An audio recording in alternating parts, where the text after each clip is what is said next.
वज़ाइफ के लिए वज़ाइफुस्सालिहीन ऑफिशियल को सब्सक्राइब करें।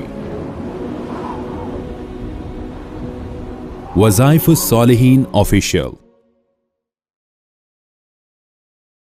नहमदुहु व नुसल्ली व नुसल्लिमु अला रसूलिहिल करीम, अम्मा बाद, फ़अऊज़ु बिल्लाहि मिनश शैतानिर रजीम, बिस्मिल्लाहिर रहमानिर रहीम।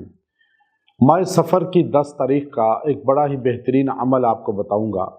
अगर आप पर कर्जा नस्ल दर नस्ल चला आ रहा है या कई सालों से आपके ऊपर बोझ है, तो अल्लाह इसकी बरकत से वो कर्जा ख़त्म फरमाएगा, असबाब पैदा फरमाएगा और कर्जा आपसे उतर जाएगा। अब लोग जो है बाज़ औक़ात ऐसे मक़रूज़ होते हैं कि उनकी नस्लें औलादें कर्जा उतारने में गुजर जाती हैं, यानी औलाद भी कमा रही है, कर्जा नहीं उतर रहा। और बाज़ औक़ात इंसान जो है लेन देन में ऐसा फंस जाता है कि उधार ली चीज़, अब वो उधार के पैसे दिए तो आगे फिर उधार ले ली, फिर उधार के पैसे दिए फिर उधार ले ली। और बैंकों में ख़ास तौर पे जो लोग फंस जाते हैं सूद में, वो नहीं निकल पाते, उनकी औलाद भी फंस जाती है। अब आप सोचेंगे कि कर्जा कैसा, आजकल जदीद निज़ाम जो चले हैं ये बैंकिंग के, जो इंसान बैंक के सूद में फंसता है या और ऐसी कुछ कंपनीज़ हैं जिनके साथ सूद में पैसा लेता है और ऐसा फंसता है कि इंसान दुनिया से चला भी जाए तो उसकी औलाद कर्जे दे रही है, और वो कर्जे नहीं देगी तो घर भी, गाड़ियां भी जब्त हो जाएंगी, जायदाद। अब वो फंस गए और आगे औलाद भी फंस गई, और ये सिलसिला ऐसे चलता है कि जो कमाते हैं उधर दे जाते हैं सूद में, और कर्जा नहीं उतर रहा। तो पहली चीज़ तो ज़हन नशीन कर लें, हमारे नबी सल्लल्लाहु अलैहि वसल्लम ने सूद को सबसे बुरा करार दिया। कुरान ने कहा फ़अज़नु बिहर्बिम मिनल्लाहि व रसूली, कि अब ये आप अल्लाह रसूल से ऐलाने जंग है। आप जो सूद में पड़े हैं तो आप कभी सूद के काम में ना पड़े। कोई चीज़ लें, पैसे जोड़ें, कैश लें, सस्ती भी मिलेगी और आप सूद से भी बचेंगे। तो आप कर्जा किसी से ना पकड़ें सूद पर कि आपको इतने प्रॉफिट दूंगा हर महीने और पैसे जब होंगे वापस कर दूंगा, ये सूद है।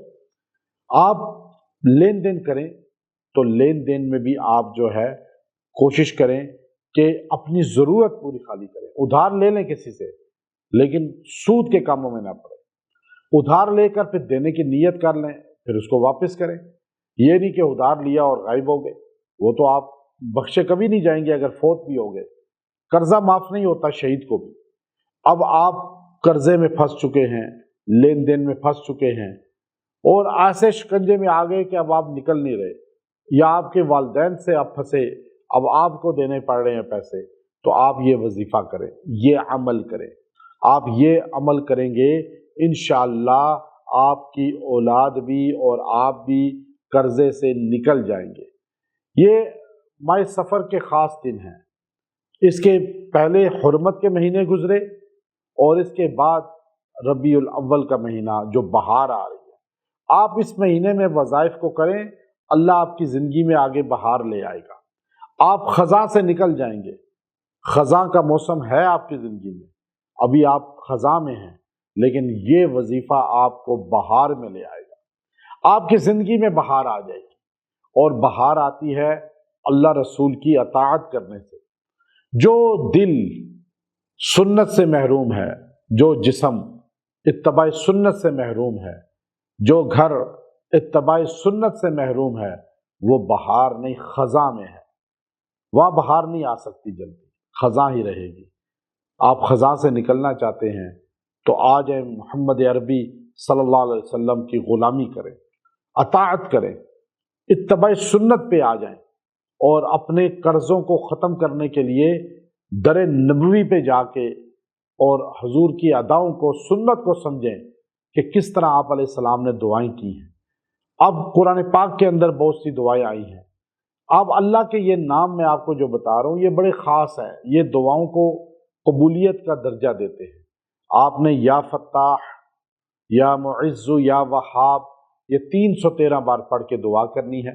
इंशाअल्लाह इससे आपका कर्जा उतरेगा, अल्लाह की अता आएगी, अल्लाह बंद दरवाजे खोलेगा, अल्लाह ख़ज़ा को ख़त्म करेगा। व आखिरु दावाना अनिल हम्दुलिल्लाहि रब्बिल आलमीन।